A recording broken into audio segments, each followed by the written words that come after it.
ikut prosedur saya. Saya ajak si Hasan Keriting untuk diskusi sama saya di tempat yang saya siapkan dan saya tanggung semua armada dia. Transportasi dia pulang pergi saya tanggung, bahkan makan terjamin, keamanan semua terjamin. Face to face debat ilmiah persoalan keabsahan nasabah alawi dan kebatalannya antara si Hasan Keriting sama saya.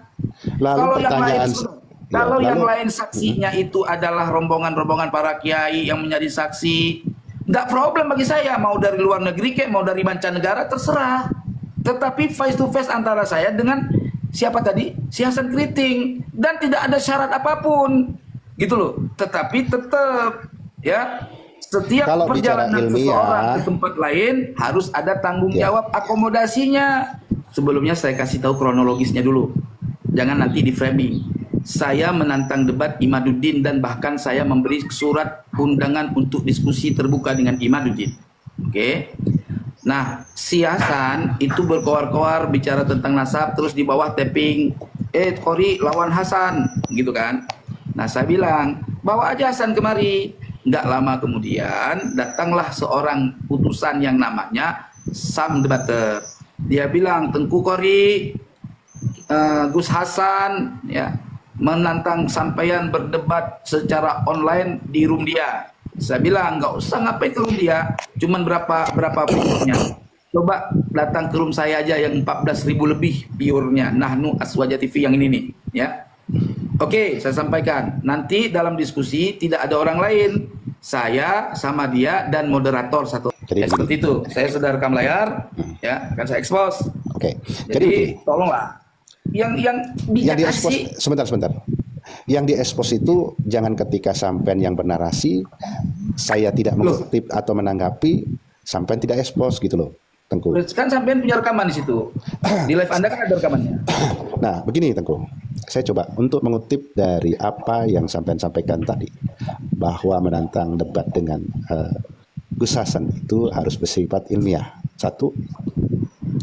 Yang kedua, saya sedikit mengutip bahasanya itu sedikit bahwa rencana baik Kiai Salim untuk membuka debat nasab secara terbuka dan resmi itu menurut prasangka Tengku Qori adalah omon-omon.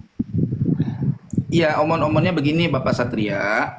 Yang tadinya yang ada di otak saya, yang sampai ke zihin saya adalah face to face debat ilmiah persoalan keabsahan nasabah alawi dan kebatalannya antara si Hasan Keriting sama saya. Lalu kalau yang lain saksinya itu adalah rombongan-rombongan para kiai yang menjadi saksi, nggak problem bagi saya, mau dari luar negeri kek, mau dari mancanegara, terserah. Tetapi face to face antara saya dengan siapa tadi? Si Hasan Keriting, dan tidak ada syarat apapun, gitu loh. Tetapi tetap ya, setiap perjalanan seseorang ke tempat lain harus ada tanggung jawab akomodasinya. Saya juga bawa anggota, itu jelas, bukan pribadi saya, gitu loh. Jenengan itu memperjuangkan polemik nasab itu atas dasar perjuangan atau hanya membela kelompok? Pertanyaan saya. Oh tidak, saya tidak membela kelompok. Saya atas dasar perjuangan untuk menyampaikan kebenaran. Sebentar. Tapi jangan juga di framing bahwa ini menyampaikan kebenaran juga harus ada prosedurnya, harus ada teknis yang lebih baik, gitu. Kalau antara saya dengan Hasan, ya dengan Hasan, jangan dibikin melebar, gitu loh. Oke, dari tadi kan jenengan sendiri yang melebar. Saya ini kan yang tidak membantah. Pertanyaan saya kan belum selesai tadi. Salah satu hal yang saya kutip pernyataan sampean ingin mengajak debat dengan Gus Hasan berdasarkan ilmiah. Apa dasar ilmiah itu sebenarnya? Tolong berikan penjelasan. Gimana pertanyaannya sekali lagi? Saya kurang nyimak. Ya, pertanyaan saya, sampai tadi kan menyinggung untuk mengajak debat Gus Hasan terkait polemik nasab ini dengan standar ilmiah, betul? Betul. Jelaskan sebenarnya standar ilmiah itu didasari dengan apa, Tengku? Coba jelaskan kepada saya yang awam ini. Baik, saya jelaskan. Sebelumnya saya kasih tahu kronologisnya dulu. Jangan nanti di framing. Saya menantang debat Imaduddin dan bahkan saya memberi surat undangan untuk diskusi terbuka dengan Imaduddin. Oke. Nah, si Hasan itu berkoar-koar bicara tentang nasab, terus di bawah tapping, Qori lawan Hasan, gitu kan. Nah, saya bilang, bawa aja Hasan kemari. Nggak lama kemudian, datanglah seorang utusan yang namanya Sam Debater. Dia bilang, Tengku Qori, Gus Hasan, ya, menantang sampean berdebat secara online di room dia. Saya bilang nggak usah ngapain ke room dia, cuman berapa pure-nya. Coba datang ke room saya aja yang 14.000 lebih pure-nya. Nahnu Aswaja TV yang ini nih, ya. Oke, saya sampaikan. Nanti dalam diskusi tidak ada orang lain. Saya sama dia dan moderator satu orang. Udah, saya tunggu tanggal sekian malam itu. Saya sudah tetapkan, kalau nggak salah tanggal 5 itu saya bilang. Ya, lalu disampaikan. Akhirnya ujung-ujungnya berubah. Saya ditantang Tengku Kori, ditantang debat di Cilacap di pondok pesantrennya Kiai Muhammad Salim. Saya bilang kalau mau debat itu kalau ke Kiai Muhammad Salim mending saya aja, mending kamu aja datang ke saya, semua akomodasi saya yang tanggung. Nah, dari situlah berulang-ulang sampai seperti pertemuan kita saat ini. Oke? Itu titik cerita. Kemudian yang kamu tanya tentang persoalan diskusi secara ilmiah. Baik, diskusi secara ilmiah yang saya maksud ya, tentunya bahwa Hasan Syarif kan, saya bilang Hasan Syarif itu dia kan mendukung, mempercayai, bahkan menjadi penerus terkait kebenaran tesis Imaduddin sebagaimana dahulu saya. Oke. Pengakuan di dari dalam mana tesis itu? Imaduddin, sebentar kan belum jawab, Oke, belum selesai. Ada referensinya, ada datanya daripada Imaduddin. Nah, data-data penuduhan Imaduddin terkait kepalsuan atau kebatilan nasab Pak Alwi silahkan dipertanggungjawabkan oleh Hasan Syarif, baik dengan data yang dimiliki dalam tesis Imad atau data tambahan yang dia miliki. Begitu juga saya yang menentang tesis Imaduddin, memberikan jawaban dari semua pertanyaan-pertanyaan yang ditanyakan oleh golongan-golongan Imadiyah. Gitu loh. Itu yang dimaksud diskusi ilmiah. Dia pakai kitab apa, kita teliti isi kitabnya, kita sampaikan bagaimana data itu kuat apa enggak, metode ilmu nasab yang dia sampaikan bagaimana, kita bahas bersama. Itu yang saya maksud diskusi ilmiah. Gitu. Bukan berdebat berantem, bukan. Curhatan. Kau punya dalil itu, ayo kita pahami bersama, benar enggak dalil itu, begini cara pahamnya, gitu loh. Gitu yang saya maksud diskusi ilmiah. Ya. Oke. Sudah ya? Sudah. Oke, di sini saya tidak untuk berdebat. Biarlah dari 192 mata memandang bisa menilai apa yang dimaksud pengertian diskusi ilmiah yang disampaikan Tengku Kori.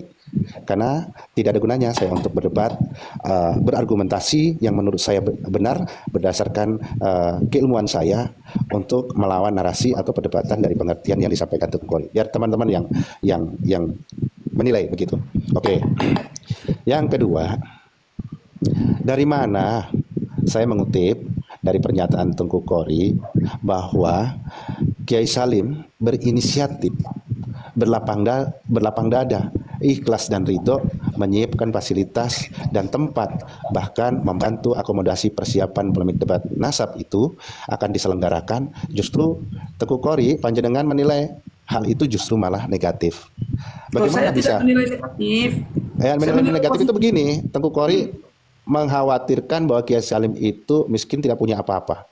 Loh, kalau dia gini loh Mas, logis ya, coba berpikir jawaban yang logis Mas. Saya ini orang yang diundang ke tempat si Salim, gitu loh. Orang yang diundang, ya harus ada armada. Kamu ngundang orang ahli nasab, nggak ada duit, nggak ada pemberian, ya salah tuh Mas. Masa pakai dana sendiri dia datang ke Indonesia? Lucu kamu ini juga berpikir. Ya, tidak lucu Kiai Salim, begini. sebentar ya. Harusnya Kiai Salim ya mempertanyakan sama saya, gitu loh. Tengku Kori, kami punya kemampuan anggaran segini untuk fasilitas Anda, ya, untuk akomodasi Anda terima atau tidak? Ya bisa kita pertimbangkan. Nah, tapi ternyata kan nggak ada. Suruh minta sama Habib. Padahal saya datang ke tempat si Salim, saya bawa anggota, bawa pengawal, bawa orang untuk menemani saya biar saya tidak sendiri. Bukan sedikit, kurang-kurang lebih paling minim 200 atau 100 orang, gitu loh. Nah, jadi intinya begini, Man. Saya tidak menilai negatif, tapi kalau Kiai Salim tidak bisa seperti itu, ya, ya jangan bikin tantangan diskusi sama saya. Bikin aja pengumuman diskusi secara umum. Yang mau hadir silakan, yang tidak silakan, gitu loh. Nah, itu lain cerita. Nah, kalau Kiai Salim tidak sanggup menangani masalah akomodasi narasumber diskusi, maka perlu diketahui, saya juga bisa dong melakukan hal yang dilakukan oleh si Salim, Pak Salim, ya kan? Harus bisa kan? Salah nggak? Salah nggak? Bisa kan? Boleh kan? Kan nggak ada ketentuan nggak boleh, kan saya juga boleh. Bahkan saya menyiapkan semua akomodasinya, transportasinya, biaya si Hasan dan lain sebagainya, saya yang tanggung. Siapa yang tanggung? Saya pribadi nggak, bukan pakai duit saya pribadi, ada orang yang mendanainya. Nah, kalau orang itu hanya mau mendanai yang seperti itu, tapi kalau saya berangkat ke Cilacap, dia nggak mau nanggung, gitu loh, nggak mau menanggung dana itu karena saya diundang. Itu aja kok repot. Jadi nggak ada bicara negatif positif. Kenapa saya bilang miskin? Ya, kalau tidak mempunyai dana untuk membuat suatu acara, ya miskin. Ojo buat, jangan buat gitu loh. Katanya majelis sholawatnya itu banyak fulusnya. Kenapa bicara fulus? Dia takut. Wong dia juga nyari duit, minta sumbangan kemana-mana untuk pesantrennya. Ya termasuk Polri sendiri yang sering minta uang sama Saya jujur, ojo nuduh orang. Itu kayak semalam saya simak ya bang. Saya simak tadi malam ya. Ada orang naik tadi malam, namanya si Kumle Hasan. Si Kumle itu si Saripudin. Ya, apa yang disampaikan Saripudin untuk menjelek-jelekan saya? Hah? Padahal si Saripudin itu yang mengungkapkan hubungan antara si Bapak sama si Salim dulu. Itu omongan Salim sendiri mempengaruhi saya untuk benci sama si Kumle. Begini. Yang maksud saya bilang, sebentar, fokus saya kepada mau klarifikasi sebentar. Dan si Kumle menjelek-jelekan Kiai Muhammad Salim waktu dia dipecat sebagai Panglima PWI datang ke tempat saya di sini. Begini, jangan Tengku. orang munafik bilang sama si Kumle. Gua itu bersih, nggak ada urusan sama orang lain. Oke? Jangan suruh jelek-jelekin orang. Begini, yang jujur